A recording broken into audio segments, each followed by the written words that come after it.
So welcome back, and now we're on to the history of paper beads, and let's do that before we get into making them. So why paper beads? Why are we doing this? They seem simple enough, right?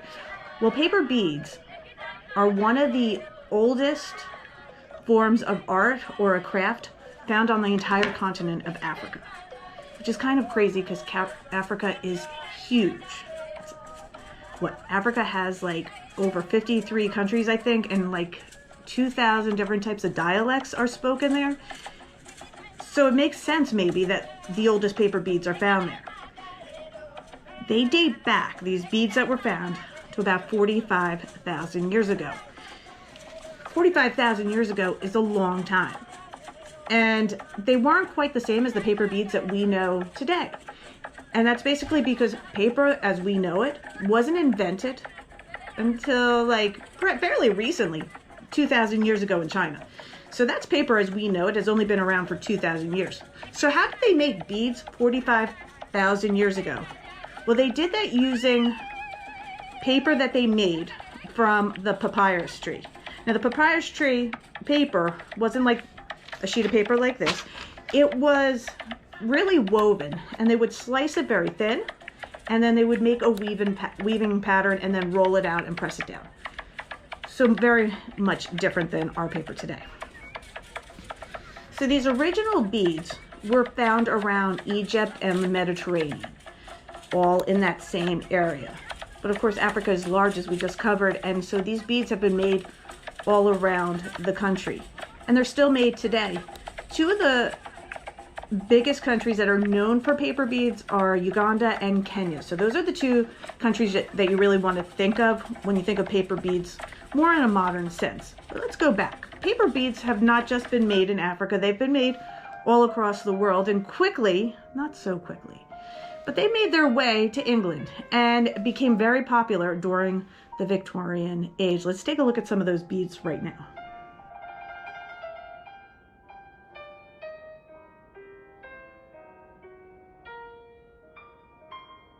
Oh, Chuckaboo, are you making paper beads? What will you do with these little trinkets?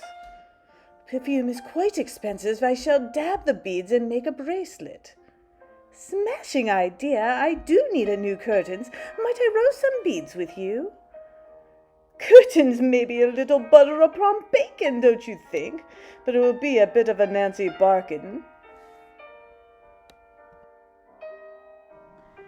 So the language is a little bit different. It's English, but it's an older form. It's 19th century Victorian English that they were speaking. Let me translate. Let me bring up that picture again, and let me translate what these ladies were saying.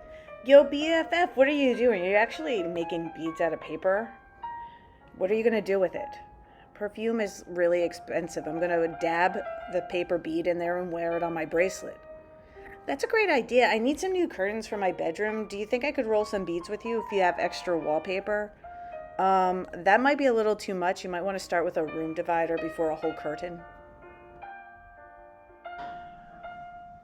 All right, so we just heard the translation of what was happening there.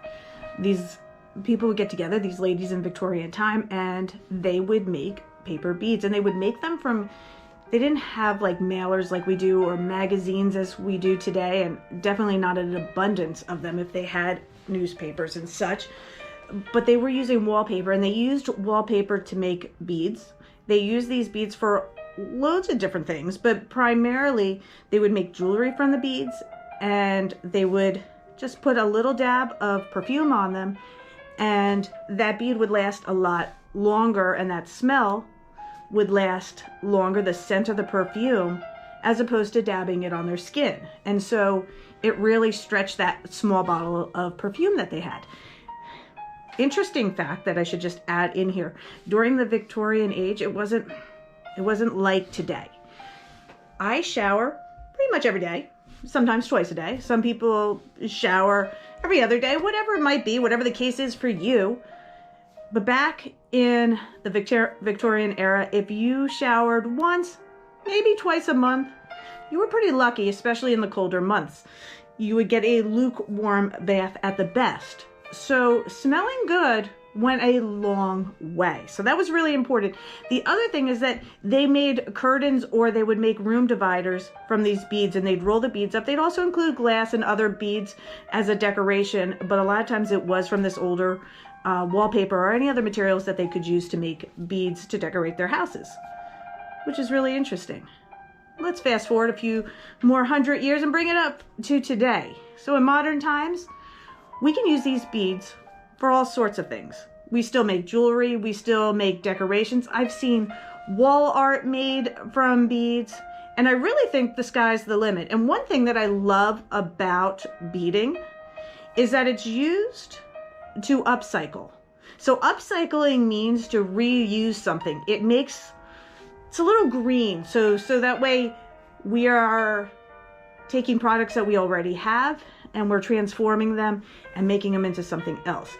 And I don't know about your household, but at my household, we receive a lot of junk mail, and that is exactly what I made these beads from.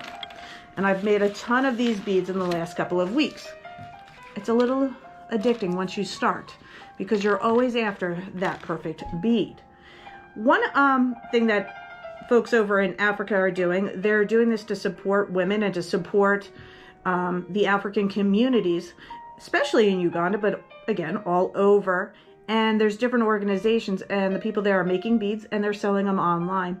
One of those organizations that I saw is called beadforlife.org. I can't say whether it's a good place or not, but what I did like about their website was that one of their sayings or logos on it said people, planet, purpose.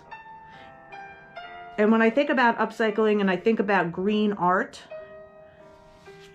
that is exactly what I think of. People, planet, and purpose. And that's where we are today. Now, in the next few minutes, you're going to learn how to make your own beads. But I want you to start thinking about what can you do with your beads. Some of these beads are wider. Some are even. They're pretty much even all the way. They have a hole through them. I even started looking at these like Lincoln logs. You can also not just make beads, but you could also engineer a small machine to create the beads themselves. So there's a lot you can do and a lot that you can take away from this lesson. It's not just about rolling paper, but it's about sustaining the earth. It's about taking one product and making it into another. And this could go a long way. So take a few minutes and watch how to make beads and then get started. I can't wait to see what you come up with.